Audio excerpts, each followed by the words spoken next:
그를 전하라. 우리들의 승전가 예수 구원하신다. 아멘. 오늘 우리에게 주시는 하나님 말씀을 소개합니다. 오늘 말씀은 에스겔서 33장 1절로 9절의 말씀입니다. 제가 가진 성경으로는 구약 성서 1201면 어간에 있습니다.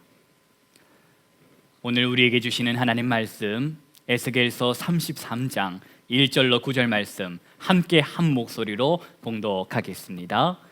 여호와의 말씀이 내게 임하여 이르시되 인자야 너는 네 민족에게 말하여 이르라. 가령 내가 칼을 한 땅에 임하게 한다 하자. 그 땅 백성이 자기들 가운데에 하나를 택하여 파수꾼을 삼은 그 사람이 그 땅에 칼이 임함을 보고 나팔을 불어 백성에게 경고하되 그들이 나팔 소리를 듣고도 정신 차리지 아니하므로 그 임하는 칼에 제거함을 당하면 그 피가 자기의 머리로 돌아갈 것이라. 그가 경고를 받았던들 자기 생명을 보존하였을 것이나 나팔 소리를 듣고도 경고를 받지 아니하였으니 그 피가 자기에게로 돌아가리라.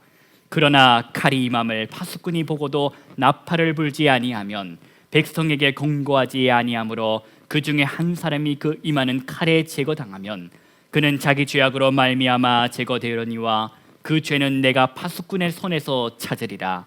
인자야 내가 너를 이스라엘 족속의 파수꾼으로 삼음이 이와 같으니라. 그런즉 너는 내 입의 말을 듣고 나를 대신하여 그들에게 경고할지어다. 가령 내가 악인에게 이르기를 악인아 너는 반드시 죽으리라 하였다 하자. 네가 그 악인에게 말로 경고하여 그의 길에서 떠나게 하지 아니하면 그 악인은 자기 죄악으로 말미암아 죽으려니와 내가 그의 피를 네 손에서 찾으리라. 그러나 너는 악인에게 경고하여 돌이켜 그의 길에서 떠나라고 하되 그가 돌이켜 그의 길에서 떠나지 아니하면 그는 자기 죄악으로 말미암아 죽으려니와 너는 네 생명을 보존하리라. 아멘. 오늘도 하루 중 시간을 구별하셔서 하나님을 깊이 생각하는 자리에 앉으신 여러분 한 분 한 분마다 성령의 충만함을 받으시기를 축복합니다. 9월 첫날 말씀을 전하면서 9월은 12월과 닮았다는 말씀을 드렸습니다. 9월 15일 오늘이 화요일인데 12월 15일도 화요일이라는 말이지요. 9월이지만 마치 12월인 것처럼 우리가 살아보자라는 취지로 드린 말씀이었습니다. 그간 어떠셨습니까? 9월이지만 마치 12월처럼 살아보자라고 했던 이 말을 기억하셔서 올 한 해 2020년 하나님께서 나에게 베푸신 또는 우리 가정에게 베푸신 감사의 제목들을 찾아보셨습니까?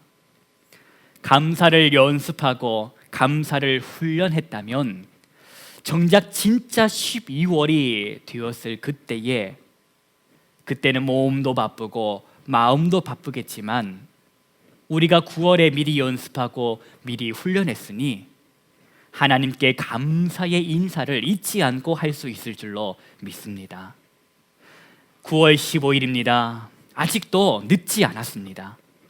저는 저와 여러분이 감사를 연습하고 감사를 훈련하여 늘 감사의 입술로 하나님께 영광을 돌리는 그런 하나님의 사람들이 되기를 간절히 소망합니다.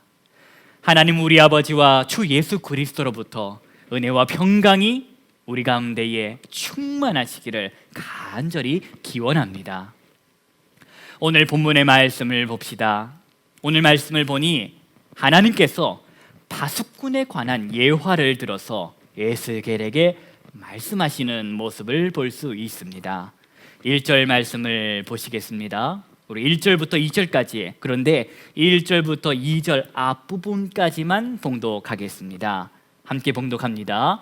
여호와의 말씀이 내게 임하여 이르시되 인자야 너는 네 민족에게 말하여 이르라. 아멘. 인자야 즉 사람아 하며 에스겔을 부르신 하나님께서 하시는 말씀이 이것입니다. 너는 네 민족에게 말하여 이르라. 나라가 망해서 지금 바벨론의 포로로 살아가고 있는 이스라엘은 에스겔, 바로 너의 민족이라고 말씀하시며 부담을 주시며 들려주시는 예화가 바로 파수꾼에 관한 예화입니다. 우리 2절 말씀을 이어서 볼 텐데 2절에 가령이라고 시작하는 부분부터 우리 6절까지 말씀을 함께 봉독하도록 하겠습니다. 가령 내가 칼을 한 땅에 임하게 한다 하자 그 땅 백성이 자기들 가운데에 하나를 택하여 파수꾼을 삼은 그 사람이 그 땅에 칼이 임함을 보고 나팔을 불어 백성에게 경고하되 그들이 나팔 소리를 듣고도 정신 차리지 아니하므로 그 임하는 칼에 제거함을 당하면 그 피가 자기의 머리로 돌아갈 것이라. 그가 경고를 받았던들 자기 생명을 보존하였을 것이나 나팔 소리를 듣고도 경고를 받지 아니하였으니 그 피가 자기에게로 돌아가리라. 그러나 칼이 임함을 파수꾼이 보고도 나팔을 불지 아니하여 백성에게 경고하지 아니하므로 그 종의 한 사람이 그 임하는 칼에 제거당하면 그는 자기 죄악으로 말미암아 제거되려니와 그 죄는 내가 파수꾼의 손에서 찾으리라. 하나님께서 에스겔에게 들려주시는 이 파수꾼 예화는 파수꾼의 역할에 따른 책임성을 강조하는 말씀입니다. 결국 파수꾼이 파수꾼으로서의 자기 역할을 책임감 있게 잘 감당했느냐 못했느냐를 따라서 죽고 사는 일이 결정된다라는 이야기였습니다. 고대 사회일수록 파수꾼의 역할은 매우 중요했습니다. 파수꾼이 높은 망루나 성벽 위에서 전방을 살펴서 적군이 출몰하거나 혹은 적군이 우리 쪽으로 가까이 오는 그 움직임이 보일 때 파수꾼은 성한 백성들에게 경고의 소리를 울려야 했습니다. 하나님께서 들려주시는 이 파수꾼 예화에서도 한 사람이 백성들 가운데에 파수꾼으로 택함을 받게 됩니다. 그런데 그 택함 받은 파수꾼이 그 땅에 칼이 임함을 보고, 즉 전쟁의 기운을 감지하여 적군들이 지금 몰려오고 있음을 쇼파르, 즉 나팔을 불어 성 안의 사람들에게 경고를 하는데, 바로 이때 경고의 나팔 소리를 듣고 사람들은 두 가지 반응을 보일 것이고 그 두 가지 반응에 따라서 두 가지 결과가 있게 됨을 하나님께서 말씀하십니다. 그렇다면 경고의 나팔 소리를 듣고도 백성들이 보여준 두 가지 반응, 그것은 4절의 반응과 5절의 반응인데, 4절은 경고의 나팔 소리를 듣고도 성 안의 사람들이 정신을 차리지 못한 경우이며, 5절은 그 반대인데 경고의 나팔 소리를 듣고 사람들이 경고를 받아들인 경우가 됩니다.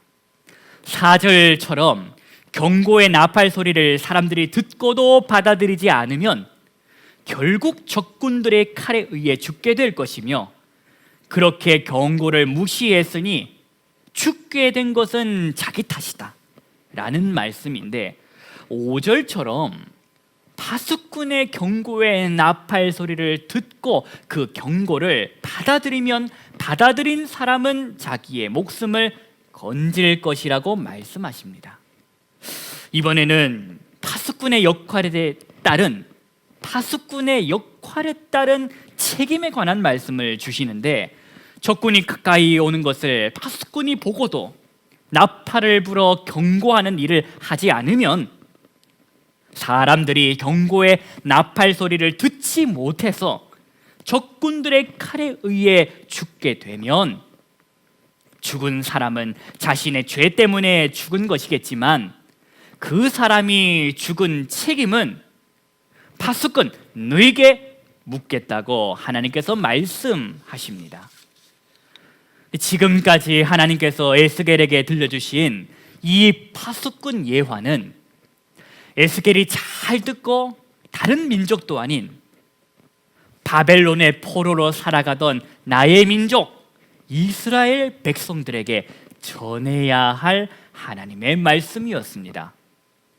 너희가 너희의 죄악으로 말미암아 하나님께서는 그 죄를 물으실 것이지만 하나님께서 심판하실 때 경고의 소리를 듣고, 즉 회개를 촉구하는 소리를 듣고 죄의 길에서 떠난다면 살게 될 것이라는 구원의 말씀이었습니다. 3절부터 6절까지의 말씀을 통해 파수꾼의 역할이 얼마나 중요한지, 그 파수꾼의 역할에 따른 책임이 또한 얼마나 무거운지에 관해서도 하나님께서는 에스겔에게 말씀하셨습니다. 파수꾼의 일 제대로 하지 못하면 성 안의 사람들도 자기 죄로 죽고, 일 제대로 못했던 파수꾼에게도 죄를 묻겠다고 하셨는데 하나님께서 이어서 말씀하십니다. 에스겔, 네가 바로 이스라엘 족속의 파수꾼이다.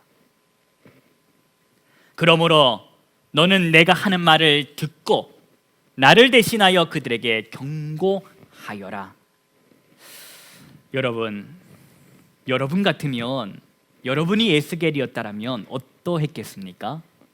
할렐루야, 하나님 감사합니다 라고 했겠습니까?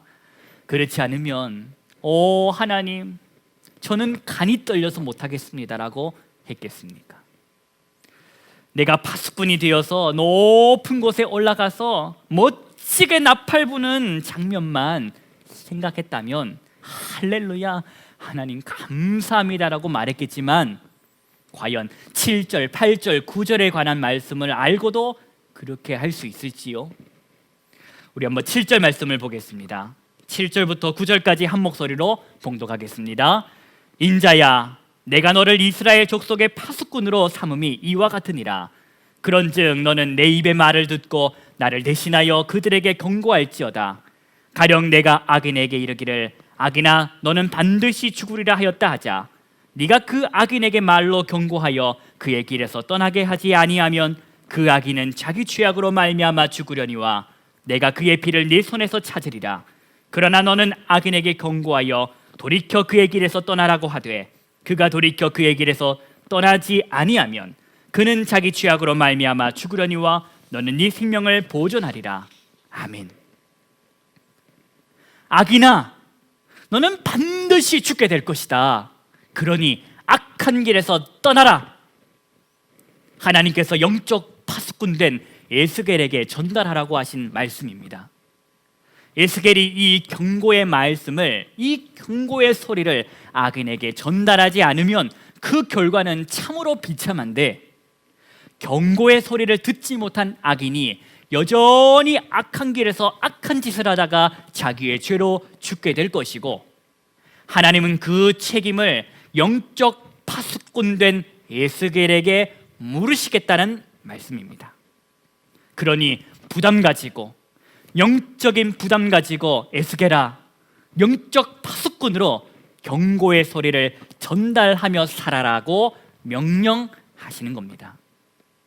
악인아, 너는 반드시 죽을 것이다. 그러니 악한 길에서 떠나라. 영적 파수꾼이 전달한 이 경고의 소리를 악인이 듣고도 돌이키지 않으면 너는 경고의 소리를 전달했으니 너에게 책임을 묻지 않으시겠다고 말씀하십니다. 사랑하는 성도님 여러분, 오늘 에스겔서를 통해 우리에게 주시는 영적 교훈을 들어야 할 것입니다. 에스겔을 찾아오셔서 파수꾼의 예화를 들려주시다가 이스라엘의 영적 파수꾼으로 내가 너를 세웠다라고 말씀하시는 이 말씀을 통해 하나님의 마음을 우리가 만나야 된다는 것입니다. 하나님은 오늘 에스겔에게 엄청난 부담을 주고 계십니다. 처음 예화를 들려주실 때에도 네 민족이라고 생각하고 내 민족이라고 생각하고 들어보아라고 부담 주시더니 예화가 마치자마자 내가 너를 이스라엘의 영적 파수꾼으로 세웠다라고 부담 주십니다. 영적 파수꾼의 역할을 네가 감당하지 않으면 네게도 책임을 묻겠다고 하시면서 부담 주고 계십니다. 그러나 여러분 기억하십시다. 하나님이 주시는 부담은 어떤 부담이냐? 죽이는 부담이냐? 결코 그렇지 않다. 하나님이 주시는 부담은 살리기 위한 부담이라는 말씀입니다. 오늘 읽지는 않았지만 11절 말씀을 보면 하나님의 본심을 말씀하고 계십니다. 나는 악인이 죽는 것을 기뻐하지 않는다. 나는 악인이 그의 길에서 돌이켜 떠나 사는 것을 기뻐한다.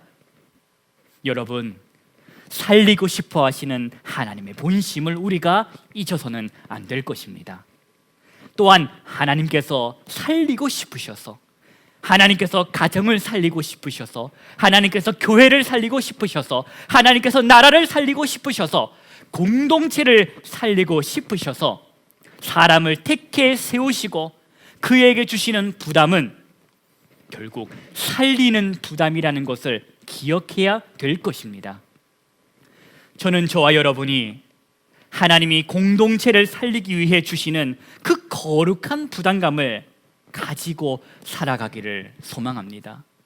하나님, 주님께서는 공동체를 살리기 위하시는 하나님이시군요. 살리기 원하시는 하나님의 마음을 내게 느끼게 하시니 참으로 부담스럽지만 이 부담을 거룩한 하나님의 부담으로 여겨 내가 기도하는 일에, 내가 할 수 있는 일에 내가 최선을 다하겠습니다. 책임감을 가지고, 영적 책임감을 가지고 내가 살아가겠습니다.